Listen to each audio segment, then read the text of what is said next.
Est-ce que vous reconnaissez cette aisance absolument surhumaine? On peut se l'avouer, il a quand même la classe ce Connor. Moi j'aimerais bien être capable de faire ça.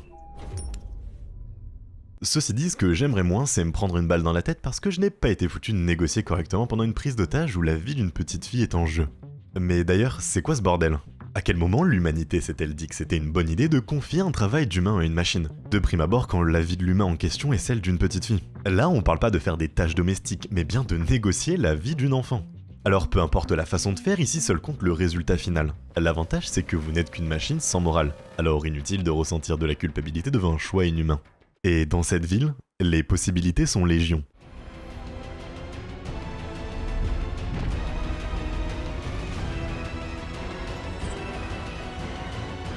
I trust you.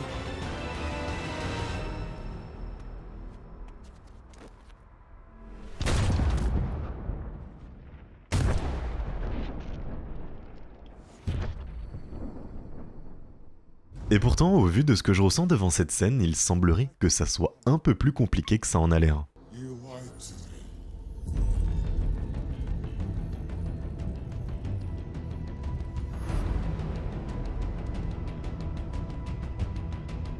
My name is Connor. This is our story.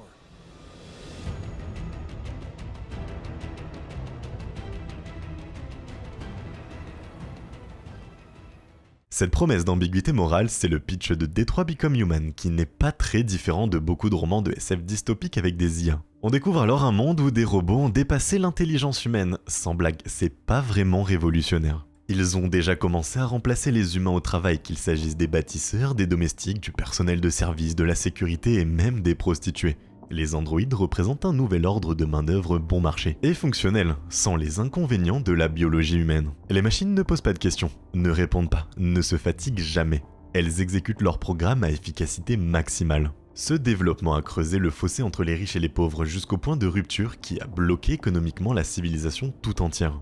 Quoi qu'il en soit, les androïdes vivent parmi les gens, emballés dans une peau photoréaliste qui les fait ressembler aux humains.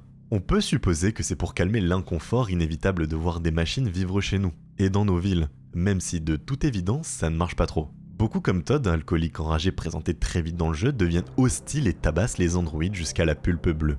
Avec la montée des protestations et le dilemme grandissant du remplacement de l'humanité, beaucoup d'androïdes commencent à ressentir tristesse, douleur, empathie et colère. Autant de catalyseurs émotionnels qui amorcent une révolution d'androïdes qui façonnera l'avenir de Détroit. Le monde souffre déjà d'un dérèglement climatique irréversible qui annonce une crise des ressources. Les tensions entre civilisations orientales et occidentales s'intensifient au profit d'une potentielle guerre dont les androïdes seraient la clé. L'expérience est convaincante parce qu'elle n'est pas si loin de notre imagination.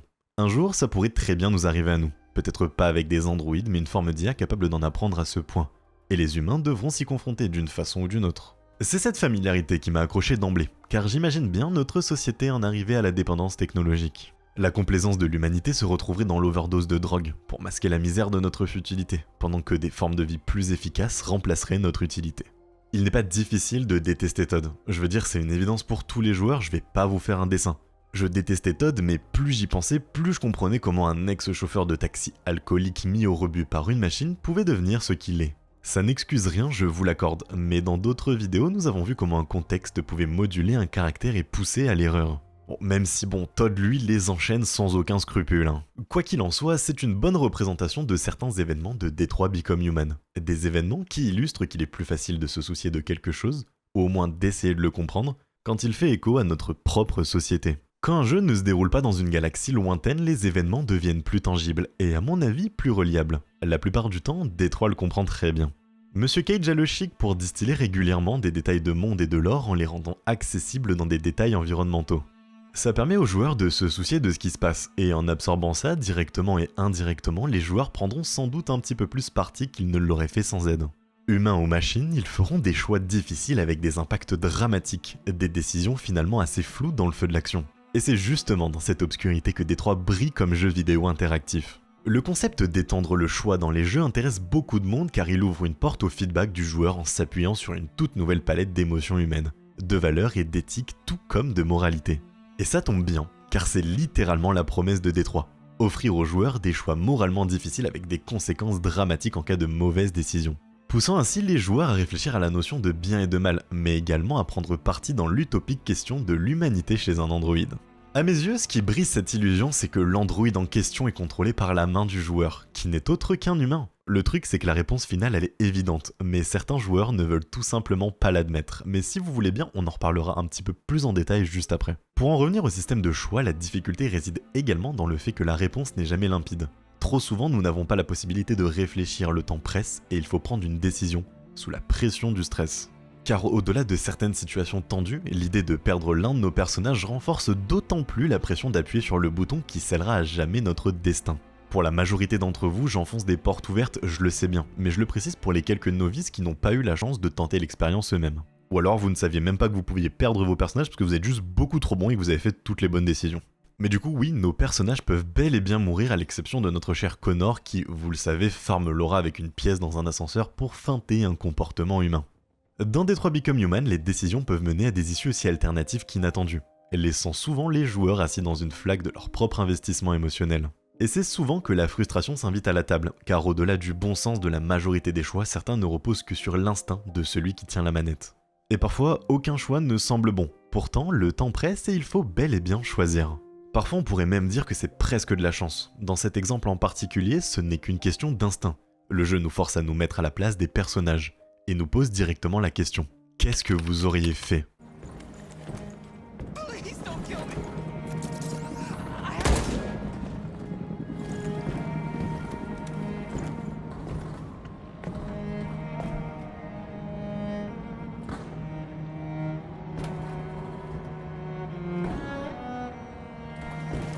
Come on, let's get out of here.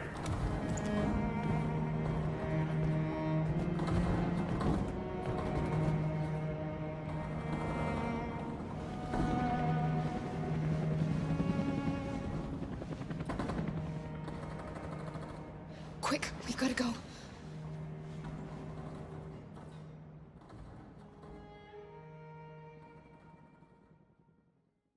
Les livres dont on est le héros peuvent également laisser un sentiment d'inachevé une fois arrivé à la fin. Dans Detroit Become Human, la quantité de branches secondaires liées à un choix en apparence pourtant anodin peuvent avoir en réalité des conséquences sur la suite du jeu. Et souvent, une erreur toute bête peut tout vous faire perdre. Quoi qu'il en soit, si tu ne joues à Detroit Become Human qu'une fois, tu ne verras qu'une section du contenu total. Un seul morceau de la tarte. Mais de mon côté, pour être tout à fait honnête avec vous, je suis pas convaincu par la promesse de la rejouabilité. L'idée de pouvoir refaire le jeu avec la même motivation qu'au début est aussi utopique que de penser que les androïdes ont réellement développé d'eux-mêmes une conscience de leurs émotions humaines. Alors je sais, je vais pas me faire que des copains avec cette phrase, mais je vais tâcher de m'expliquer et au pire vous me donnerez votre avis en commentaire. Pour moi, l'expérience complète de Detroit, celle qui te fait vibrer, c'est la première fois que tu lances le jeu. Bien sûr, notre curiosité peut nous pousser à relancer le jeu pour savoir si notre imagination était la bonne concernant certains choix ou tout simplement accéder à différentes fins en agissant différemment. Mais peu importe les raisons, vous savez à quoi vous attendre et c'est ça qui gâche l'intérêt d'un jeu où le gameplay c'est littéralement la possibilité de choisir et de répondre à des situations données sans savoir quelles seront les conséquences. Moi, il y a un truc que j'aime beaucoup dans Detroit Become Human, c'est le fait que l'histoire continue quoi qu'il arrive. Vous pouvez littéralement perdre Kara dès les premières heures de jeu et c'est juste tant pis pour vous. L'histoire ne vous attend pas et de mon côté ça n'a fait que renforcer l'immersion et mon investissement pour chaque nouveau chapitre. Peu de développeurs ont l'audace de créer un jeu où les joueurs peuvent rater plus d'un tiers de l'histoire et tout ça sous l'influence directe de leurs propres échecs. Dans Elden Ring, vous pouvez passer à côté de l'essence même du jeu si vous n'aimez pas explorer et prendre le temps de comprendre votre environnement, vu que c'est une narration cryptique. Toutefois, à aucun moment le jeu ne vous interdit quoi que ce soit. Au contraire, il vous ouvre les bras et c'est à vous de décider ce que vous voulez faire ou non. Là où Detroit vous force à continuer l'histoire sans vous demander votre avis. Vous n'avez pas pris la bonne décision, alors votre histoire sera représentée par la somme de vos échecs. Et la seule façon de passer outre ça, c'est de recommencer le jeu. Et certains vont me dire, ouais mais là t'es en train de donner des arguments pour dire que le jeu a réellement un intérêt en termes de rejouabilité. Parce qu'admettons ça fait 4 heures que vous êtes en train de jouer, et vous faites une erreur et vous mourrez ou vous faites un truc qui ne vous plaît pas. Perso je vais pas avoir envie de me retaper 4 heures d'histoire pour revenir au même point, juste parce que j'ai fait une connerie. Je vais continuer mon histoire jusqu'au bout. Tout ça pour se dire que Detroit Become Human est l'un des jeux les plus proches d'entrer dans cette boucle de feedback moral et d'en ressortir sans que le système ne paraisse mince ou bancal.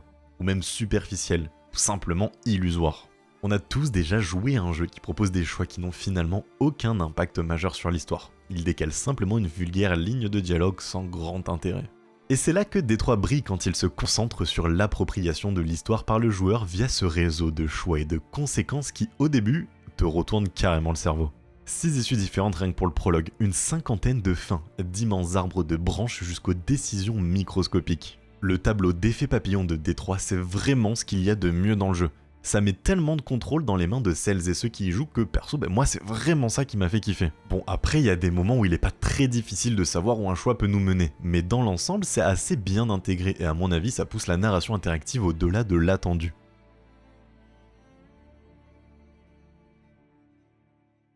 Sur les 3 personnages jouables, je trouve que Connor est clairement le plus intriguant. What about you, Connor? What are you really? An obedient machine. Or a living being? I'm a machine, designed to accomplish a task, Any last words? and I always accomplish my mission. You're just a fucking machine! Of course I'm a machine, Lieutenant. Machines don't feel anything. I don't want to die. I don't want to die. I'm not alive. Mission accomplished. You're a machine, Connor. Just a machine. You seem lost, Connor. You're lost. Sure you're not going deep? Androids don't think. I was so scared. It's time to decide. Time to decide. It's time to decide who you really are. You have to make a choice.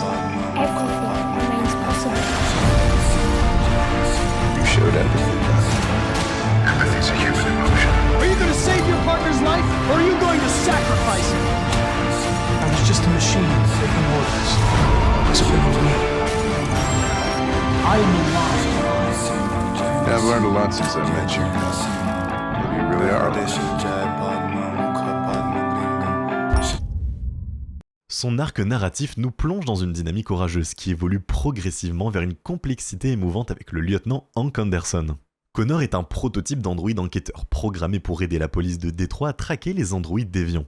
Hank, lui, est un vétéran bourru et alcoolique qui affiche dès les premières minutes de rencontre une franche hostilité envers son nouveau partenaire. Les défis entre les deux là sont immédiats. Hank traite Connor comme une simple machine sans âme, n'hésitant pas à utiliser des appellations quelque peu méprisantes. Derrière l'animosité de Hank se cache un lourd passé. On apprend que cet homme brisé a perdu son fils unique des années auparavant, dans un accident où un androïde chirurgien a opéré son enfant à la place d'un médecin humain indisponible. Une opération qui a échoué, et a coûté la vie de Cole. Incapable de surmonter ce drame, Hank a sombré dans la dépression et l'alcool, nourrissant depuis une haine tenace envers les androïdes, qu'il tient pour responsables de la mort de son fils. Connor représente donc tout ce que Hank exècre, et le début de leur partenariat est marqué par une profonde méfiance réciproque accompagnée de tensions constantes. Pour Connor, être confronté à Hank est tout aussi déstabilisant. Conçu pour remplir froidement ses missions, il est soumis à un dilemme où c'est le joueur qui sera décisionnaire. Suivre strictement sa logique et ses ordres programmés, quitte à se mettre en cadeau, ou bien évoluer en développant de l'empathie et un libre arbitre à l'image des autres déviants qu'il pourchasse. Au fil de leurs enquêtes communes, on retrouve très rapidement cette ambiance de body cop où l'androïde impassible et l'inspecteur désabusé apprennent à collaborer malgré eux.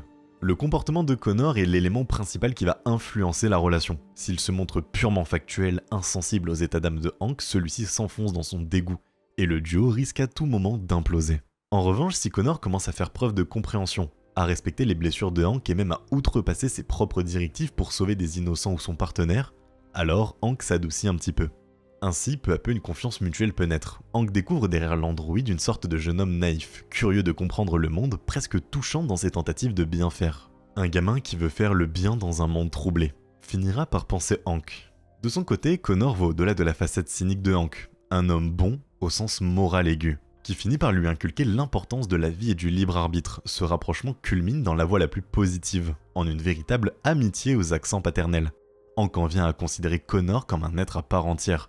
Et ça, c'est vraiment pas rien. Connor finira par développer pour Hank une affection sincère et protectrice. Si le joueur a cultivé leur amitié, une scène marquante les montre se serrant dans une accolade pudique après avoir survécu ensemble aux épreuves finales. Geste lourd de sens, surtout en comparaison avec le début quelque peu chaotique de leur histoire.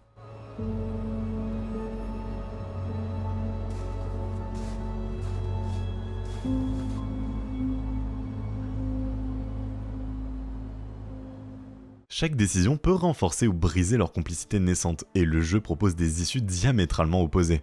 Ces issues multiples soulignent les thèmes du conflit entre la machine et l'humain, sans oublier le libre arbitre. Connor et Hank forment un duo où chacun, à sa manière, doit surmonter sa programmation. Informatique pour l'un, mentale et émotionnelle pour l'autre. Quand ils y parviennent, leur relation prend la forme d'une rédemption mutuelle. Hank retrouve l'espoir et l'attachement qu'il avait perdu en même temps que son fils, et Connor découvre les émotions et la morale qui font de lui un être quasiment humain. Je dis bien quasiment, car en réalité il ne s'agit que d'une simulation d'émotions. Quelque chose dans la conception des androïdes est bien à l'origine de ce phénomène de déviance. Reste à savoir ce que c'est. Dans les autres personnages jouables de Détroit, il y a aussi Marcus, qui en apparence a le rôle le plus important chez les androïdes, chef de la résistance. Il joue clairement le titre Become Human, sous-entendant l'idée que Marcus devient le messie et libère les siens. Mais je vais être cash, je l'ai trouvé un peu plat et prévisible. La plupart des joueurs verront Marcus devenir soit un manifestant pacifique, soit un leader violent et hors la loi. Et honnêtement, je n'ai pas ressenti beaucoup de poids entre les deux. Kara tombe un peu dans ce piège aussi en jouant la carte des hors la loi en cavale, sauf qu'elle est entourée de personnages et de situations de gameplay bien plus intéressants. La séquence initiale avec Todd est une excellente mise en bouche, la poursuite dans le manoir glauque de Zlatko est aussi flippante que pressante. Globalement, tout son arc est assez intéressant, surtout la destruction au centre de recyclage. S'il y a bien une scène qui m'est restée, c'est celle-ci. Il y a une certaine gêne à voir des reflets de l'histoire de notre monde prendre vie dans une fiction. Après tout, n'oubliez pas. Remember, this is not just a story. This is our future. Qu'il s'agisse de guerre, de discrimination, plus exactement ici de ce sentiment de génocide et de camp de concentration. Voir les androïdes marcher vers leur fin avalés par de grandes machines comme s'il ne s'agissait que de bétail se dirigeant vers l'abattoir, c'est perturbant. Surtout qu'on venait tout juste de voir Kara et Alice retirer leur peau humaine. Tout avait changé sauf leurs yeux. Les mêmes yeux qu'avant sous peau humaine. Tu voyais l'humanité encore là en eux, encore fonctionnelle, encore affectée par ce que tu avais fait pendant les 15 dernières heures. La peur, la confusion, sans oublier le désespoir, tout était encore bien vivant dans ces petits yeux ronds. Et ce qui est fort dans Détroit, c'est que je suis persuadé que certaines personnes ne savaient même pas qu'ils pouvaient s'échapper du camp. Et cette idée se retrouve un peu partout dans le jeu. Et c'est là que réside sa beauté. Tant de petits moments cachés et ce sentiment constant d'avoir raté quelque chose, d'avoir pu faire ci ou ça autrement, sauver quelqu'un, trouver une meilleure issue, ce sentiment d'un regret rampant derrière toi pendant toute la durée du jeu, moi encore une fois c'est vraiment ce qui m'a eu. Et pour finir sur les personnages, ma chère et tendre Kara, qui peut développer son autonomie tout en s'occupant d'Alice, une petite fille vivant dans un foyer brisé et misérable, constamment effrayée d'être battue par son père ivrogne. Elle peut aider Alice à s'échapper de la maison et potentiellement tuer Todd au passage. Devenir une mère pour un enfant soi-disant humain en cavale à la recherche d'un nouveau foyer où vivre en paix. Ou bien choisir de rester, de n'être que ce pourquoi elle a été programmée à la base sans prendre conscience du drame qui se profile. Encore une fois, c'est au joueur de décider, et alors à divers moments de son histoire, elle peut simplement devenir une machine de plus détruite par un humain en colère. Et ça soulève une vraie interrogation. Nous sommes tous d'accord que Todd est détestable au possible pour des raisons plus qu'évidentes. Toutefois, avec du recul, nous sommes bien forcés de constater qu'il n'est qu'un propriétaire de 2 androïdes. Ce qu'il en fait est moralement discutable pour la simple et bonne raison qu'ils ont une apparence humaine, et qu'ils feintent les émotions d'une justesse terrifiante. Mais jusqu'à preuve du contraire, personne n'a jamais pris un procès pour avoir tabassé son grippin. C'est cette humanité palpable qui rend ces actes affreux. Et oui, parce que nous joueurs ne considérons pas Alice comme un androïde à ce moment-là du jeu. Le truc c'est que même avec du recul, j'ai toujours du ressentiment à son égard. Pour la simple et bonne raison que dans son état, je ne sais même pas s'il en était conscient, et le visage d'humain qu'il frappe jusqu'à ce que mort s'ensuive ne fait qu'illustrer de façon douloureuse qu'il est bien capable de telles atrocités. La forme de l'acte n'enlève en rien le fond de ce dernier. La dynamique parent-enfant entre Kara et Alice a déjà été présentée des tas de fois ailleurs, mais l'exemple le plus parlant serait The Last of Us, où un aîné guide un plus jeune vers la sécurité, le savoir, la prospérité ou quelque chose du genre.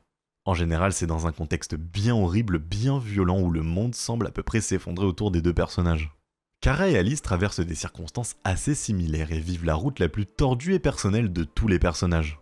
Elles se font constamment avoir, attaquées par des humains. Elles doivent manipuler d'autres personnes juste pour survivre. Du coup, Kara peut vraiment devenir une sorte d'héroïne dans ce cadre, car beaucoup de ses choix exploitent efficacement son instinct d'autoprotection.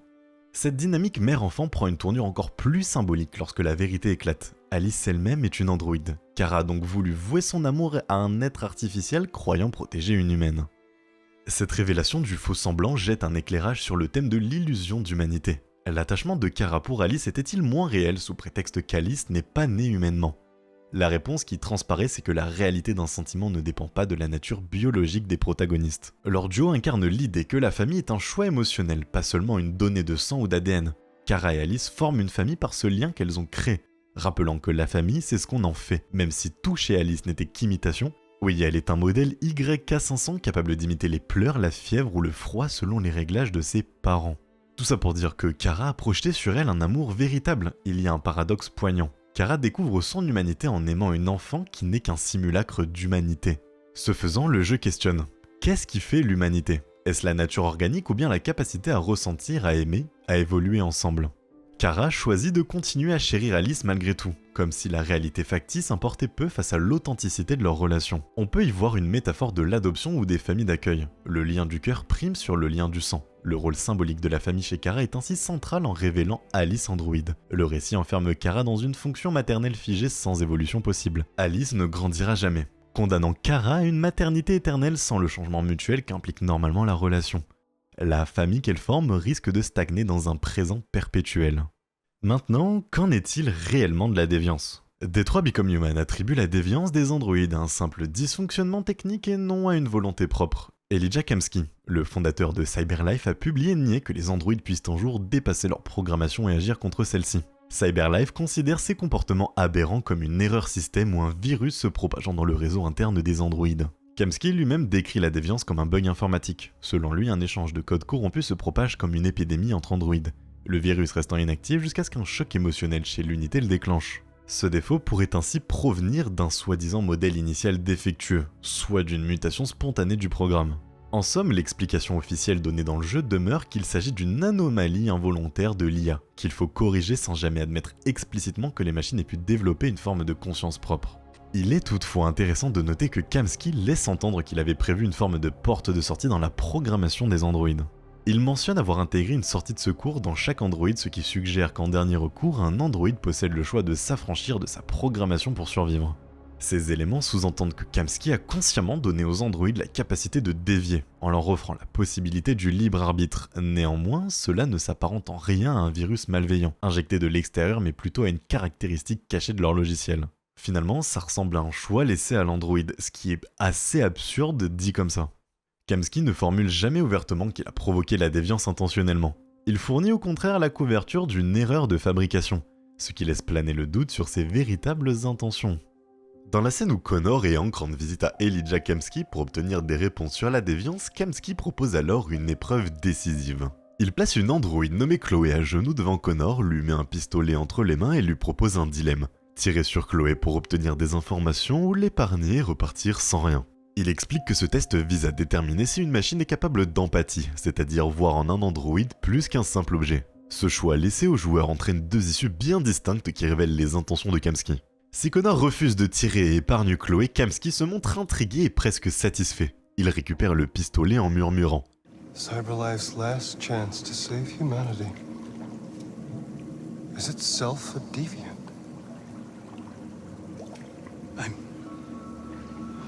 I'm not a deviant. You preferred to spare a machine rather than accomplish your mission. You saw a living being in this android. You showed empathy. » Autrement dit, il constate avec ironie que Connor, l'agent envoyé pour arrêter les déviants, vient de faire preuve de libre arbitre et d'humanité. Kamsky souligne que Connor a préféré épargner une machine plutôt que d'accomplir sa mission, qu'il a vu un être vivant dans cet androïde et qu'il a fait preuve d'empathie. Ces mots confirment que pour Kamsky, l'hésitation de Connor à tuer un androïde est le signe qu'il commence à dévier de sa programmation, en développant de la compassion. Kamsky semble alors encourager cette évolution. Il met en garde Connor qu'une guerre approche et qu'il devra choisir son camp, trahir ses propres pairs ou s'élever contre ses créateurs, un choix moral déchirant entre deux mots. Avant que Connor ne parte, Kamsky ajoute un dernier indice mystérieux. Emergency exit in my programs. You never know.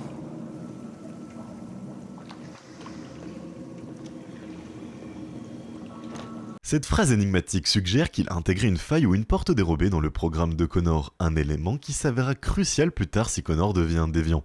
En somme, lorsque Connor épargne Chloé, Kamsky réagit comme s'il avait réussi le test. Ce dernier y ont montré une étincelle d'empathie et cela semble confirmer les attentes de Kamsky. En revanche, si Connor tire sur Chloé, la réaction de Kamsky est nettement plus froide et désintéressée. Il déclare que le test est négatif, Connor a choisi son enquête plutôt que la vie d'un androïde, montrant qu'il ne ressent aucune empathie pour ces derniers. Autrement dit, Connor s'est comporté en pur exécutant, obéissant à sa mission sans remords, comme une machine parfaite. Kamsky, un homme de parole, autorise alors Connor à poser une question et lui donnera une réponse. Mais on voit bien que Kamsky perd tout intérêt pour Connor dans cette voie. Connor n'est pour lui plus qu'un androïde standard sans conscience émergente. D'ailleurs, la fiche officielle indique que Kamsky se montre indifférent envers Connor s'il a tué Chloé. Hank de son côté, il est horrifié par le geste de Connor dans cette issue et leur relation en souffrira lourdement. Maintenant, la question demeure. Pourquoi ce test ? Cette double issue illustre parfaitement l'objectif d'Elijah Kamsky. Il cherche à détecter une conscience naissante chez ces androïdes, en particulier leur capacité à éprouver de l'empathie pour leurs semblables. Il affirme lui-même « Ce qui m'intéresse, c'est de savoir si les machines sont capables d'empathie ». Mais comme chaque question en entraîne une autre, j'en ai une autre pour vous. Pourquoi Elijah Kamsky tient-il tant à ce que les androïdes développent une forme de déviance ? Je veux dire, c'est la question que tout le monde finit par se poser un moment ou un autre en jouant à Detroit Become Human. Accrochez-vous bien parce qu'il y a plusieurs théories dont j'aimerais vous parler. La première n'est autre que le complexe de Dieu. Kamsky souhaite créer une nouvelle forme de vie consciente et se voir glorifié comme son créateur. À seulement 20 ans, il a conçu le premier androïde dépassant le test de Turing, prouvant sa capacité à imiter un être humain. Il nomme même son test la question de l'âme pour les machines, ce qui montre une préoccupation quasi spirituelle de sa part. Kamsky se compare implicitement à Dieu ou à Victor Frankenstein. Lors d'une interview télévisée, il porte d'ailleurs un t-shirt attachant un extrait du roman Frankenstein.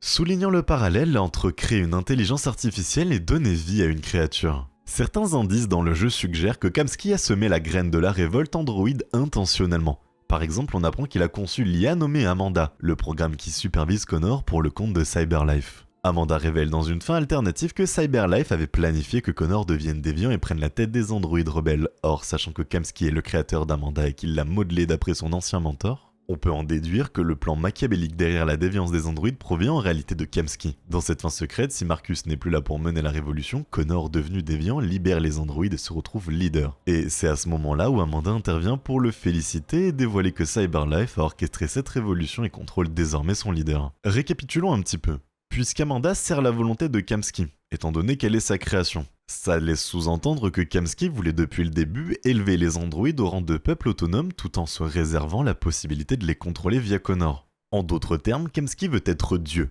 Il a donné naissance à une nouvelle espèce intelligente et selon le cours des événements, il se positionne soit en Dieu créateur bienveillant qui laisse sa créature libre, si Marcus mène les androïdes à la liberté, soit en Dieu souverain qui tire les ficelles s'il parvient à reprendre le contrôle via Connor. Cette idée, elle est renforcée par l'attitude de Kamsky dans la scène du test. Fascinating. Il observe Connor avec une curiosité intense comme un père évaluant si sa création va s'éveiller à la conscience. En épargnant Chloé, Connor donne à Kamsky la satisfaction de voir sa créature devenir plus qu'une machine, ce qui conforte l'ego quasi divin du personnage. En somme, Kamsky pourrait chercher à provoquer la déviance pour réaliser le fantasme de créer une forme de vie autonome et ainsi asseoir sa position de visionnaire quasi messianique dans l'histoire de l'humanité. Tâchons de voir s'il n'y a pas une autre piste viable. La curiosité scientifique et philosophique. Une interprétation plus nuancée est que Kamsky est avant tout fasciné par l'idée que ces androïdes puissent évoluer et ressentir des émotions réelles. Dès la rencontre, il décrit les déviants avec admiration. Kamsky pose aussi une question. Le désir d'être libre est-il une maladie contagieuse ? Comparant l'idée de liberté à un virus qui se propagerait parmi les androïdes, ses propos indiquent une curiosité intellectuelle profonde. Kamsky veut comprendre la nature de la conscience artificielle et observer jusqu'où ses créations peuvent aller. En ce sens, provoquer la déviance pourrait être pour lui une expérience à grande échelle, un moyen de repousser les limites de la science. A noter qu'il a été licencié de la direction de CyberLife en 2028 suite à un désaccord stratégique. Kamsky est peut-être en désaccord avec les actionnaires sur la direction éthique ou la finalité des androïdes. On peut spéculer qu'il voulait explorer la possibilité de véritables IA sensibles, là où la société préférait sans doute des machines strictement contrôlées. De fait, toute la mise en scène du test de Kamsky, sa piscine de sang, ses Chloé identiques servant de décor, son discours philosophique témoignent d'un homme qui se délecte des questions existentielles. Il semble éprouver un malin plaisir à pousser Connor dans ses derniers retranchements, à sonder son âme logicielle. Sa phrase « Toutes les idées sont des virus » trahit une vision presque darwinienne de la déviance. Kamsky aurait implanté une idée, par exemple le fameux code prophétique RA9, dans un androïde, pour voir si cette idée de liberté se répandrait comme une épidémie. Qu'il ait effectivement programmé RA9 ou non reste incertain, mais le fait qu'il évoque cette analogie suggère qu'il envisage la déviance comme un phénomène émergent, qu'il est passionné d'étudier. Selon cette hypothèse, Kamsky ne cherche pas tant à jouer à être Dieu qu'à résoudre la plus grande énigme de l'IA. À quel moment une machine prend-elle vie ? En testant Connor et en observant la révolution de loin, il collecte en quelque sorte les données de son ultime expérience scientifique. La simple curiosité scientifique pourrait motiver Kamsky. La déviance serait pour lui l'aboutissement logique de son œuvre, l'occasion de vérifier si ces androïdes peuvent se transcender leurs algorithmes et embrasser une véritable conscience. Une autre motivation serait un stratagème pour reprendre le contrôle de Cyberlife. Cette motivation, elle est un petit peu plus pragmatique, c'est que Kamsky a délibérément provoqué la crise de la déviance afin de revenir sur le devant de la scène et reprendre les rênes de son entreprise. Après avoir quitté Cyberlife, Kamsky est resté dans l'ombre pendant 10 ans, mais il n'est pas impossible qu'il ait voulu un jour retrouver son poste de PDG ou au moins prouver que sa vision était la bonne. La déviance des androïdes menaçant l'ordre public crée une situation de chaos que lui seul en tant que créateur de la technologie pourrait résoudre. D'ailleurs, l'une des fins du jeu montre précisément ce scénario. Si la révolte des androïdes échoue, si Marcus et Kara sont éliminés avant la fin et que Connor n'a pas pu mener l'enquête à terme, on apprend aux actualités que Elijah Kamsky est réintégré comme PDG de Cyberlife pour gérer la crise.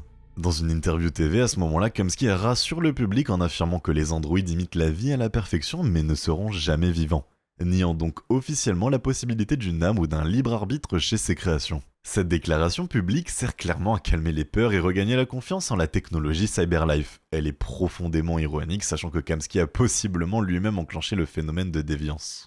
On peut y voir le signe d'un double jeu calculé. S'il parvient à faire émerger une poignée d'androïdes déviants, il crée une menace qui affole l'opinion et le gouvernement. Cyberlife, dépassé par cette déviance, n'aurait d'autre choix que de faire appel à son brillant fondateur pour régler le problème. Kamsky revient alors en sauveur avec une solution en poche, peut-être un correctif pour supprimer la déviance ou au contraire la clé pour la contrôler. Ça pourrait expliquer pourquoi Kamsky ne semble jamais paniqué par la déviance, au contraire il l'observe avec un calme olympien dans sa villa. Et même quand Hank l'accuse de jouer avec le feu, Kamsky ne se démente pas. Son retour en tant que PDG dans la fin où les androïdes sont vaincus montre qu'il avait anticipé les retombées et qu'il était prêt à reprendre du service. Par ailleurs, dans la fin opposée où les androïdes gagnent leur liberté, Kamsky n'est pas arrêté ni inquiété. Au contraire, il est implicitement toujours en position de tirer avantage de la situation grâce à son rôle de créateur.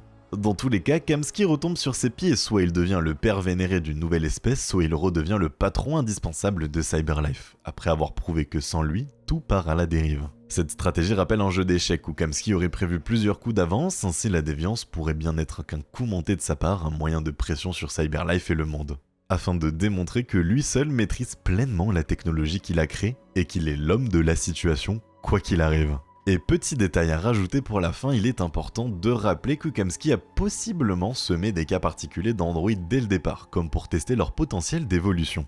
Par exemple, il était un ami proche du peintre Carl Manfred, à qui il a offert un prototype d'androïde RK200 nommé Marcus vers 2035. Ce n'est sans doute pas un hasard, Carl est un homme bon et cultivé qui traite Marcus comme son propre fils. Sous l'influence bienveillante de Carl, Marcus développe sa créativité via la peinture, la musique et apprend la liberté de penser. Un environnement idéal pour qu'un androïde prenne conscience de lui-même. Comme vous le savez, Marcus deviendra l'un des premiers déviants majeurs après avoir été confronté à une injustice, l'agression de Carl et la violence de la police. Le fait que Kamsky ait placé volontairement Marcus chez un tel tuteur humain peut être vu comme une manœuvre délibérée pour favoriser l'éveil d'un androïde. Marcus en tant que prototype avait peut-être des capacités supérieures ou un code plus libre. Et Kamsky a pu vouloir voir ce qu'il adviendrait d'un androïde élevé avec amour. De même, d'après un contenu additionnel du jeu, Kara, l'androïde AX400 qui deviendra déviante en protégeant la petite Alice, a eu un commencement atypique qui pourrait bien entrer dans le plan de Kamsky. Les premiers signes de déviance dès la naissance. Une scène bonus présentée dans le court-métrage Kara de 2012 intègre aux extras du jeu nous éclaire sur le processus d'assemblage de l'androïde Kara et révèle que la déviance peut subvenir spontanément dès la création. Dans cette séquence de 7 minutes, on assiste à la naissance de Kara en usine. Son corps est assemblé pièce par pièce, puis un opérateur humain la soumet à une batterie de tests fonctionnels. Tout se déroule normalement jusqu'à la fin du contrôle qualité. L'opérateur informe Kara qu'elle va être désactivée, emballée et vendue comme un produit de consommation de luxe. Et c'est à cet instant que Kara montre une réaction inattendue et émouvante. Elle baisse la tête d'un air déçu et s'exclame. I thought I was alive. Shit, what is this crap? That's not part of the protocol. More memory components going off the rails. Manifestant ainsi des pensées et attentes propres. Le technicien surpris l'interrompt sèchement. Un androïde n'est pas censé penser. Pire, Kara affiche de la tristesse en réalisant qu'elle n'est considérée que comme un objet. Considérant cela comme un défaut majeur, l'opérateur décide de la démonter pour l'analyser, déclarant qu'il y a une erreur dans le modèle. Alors que Kara est sur le point d'être désassemblée, elle panique et implore qu'on ne la détruise pas. Terrifiée, elle prononce des mots bouleversants. I'm sorry, honey, but Defective models have to be eliminated. That's my job. If a client comes back with a complaint, I'm gonna have some explaining to do. I won't cause any problems, I promise. I'll do everything I'm asked to. I won't say another word. I won't think anymore. But I've only just been born. You can't kill me yet. Stop, will you please stop? I'm scared.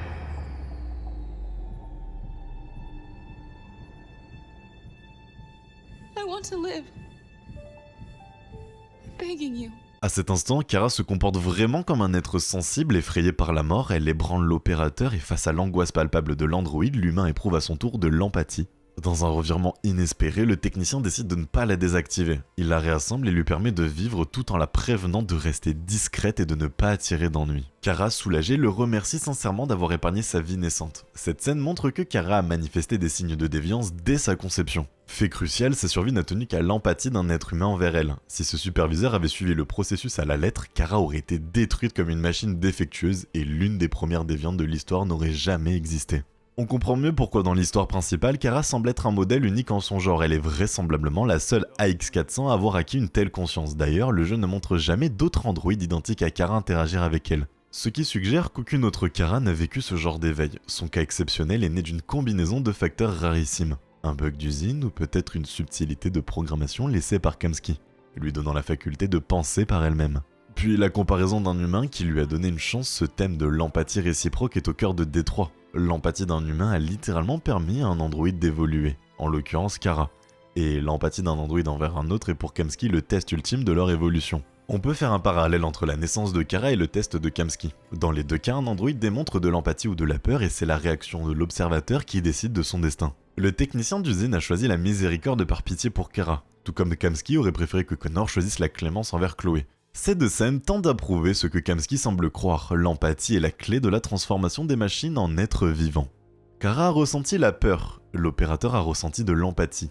Et grâce à cela, Kara a pu continuer à exister et devenir pleinement déviante bien plus tard en protégeant Alice. De son côté, Connor, s'il épargne Chloé, montre qu'il ressent de l'empathie, il se met donc à la place de Chloé et envisage sa mort comme injuste. Quoi qu'il en soit, la quête d'empathie reste au centre de tout. Kamsky a créé des androïdes plus vrais que nature, et il a poussé l'expérience jusqu'à voir si ces machines pouvaient développer une âme. En ce sens, il est comparable à un joueur qui lance une pièce en l'air et observe le résultat. Pile, ces androïdes deviennent un peuple libre qui le vénérera peut-être comme un père lointain. Face, il reprend le contrôle direct de son invention pour la guider, et dans les deux cas, c'est le joueur via les choix de Connor, Marcus et Kara qui fait tomber la pièce d'un côté ou de l'autre. Comme pour souligner que ni Kamsky ni Cyberlife ne peuvent totalement prédire l'issue de cette révolution. Kamsky a créé la pièce et en a défini les deux faces, mais la liberté inhérente à la déviance fait que même lui doit accepter une part d'inconnu. C'est là toute la richesse thématique de Detroit Become Human. Jusqu'où va le contrôle du créateur et à partir de quel point la création s'appartient-elle à elle-même? Ce qui m'a fait le plus mal dans Detroit Become Human, c'est que tout est fait pour créer de l'empathie envers des êtres fictifs qui ne sont à l'origine même pas humains. Une ligne de code incorporée dans une autre ligne de code. Et pourtant, leur palette d'émotions usurpée à l'humanité m'a trompé et m'a fait ressentir une infinité d'émotions plus vraies que ne le sera jamais leur existence.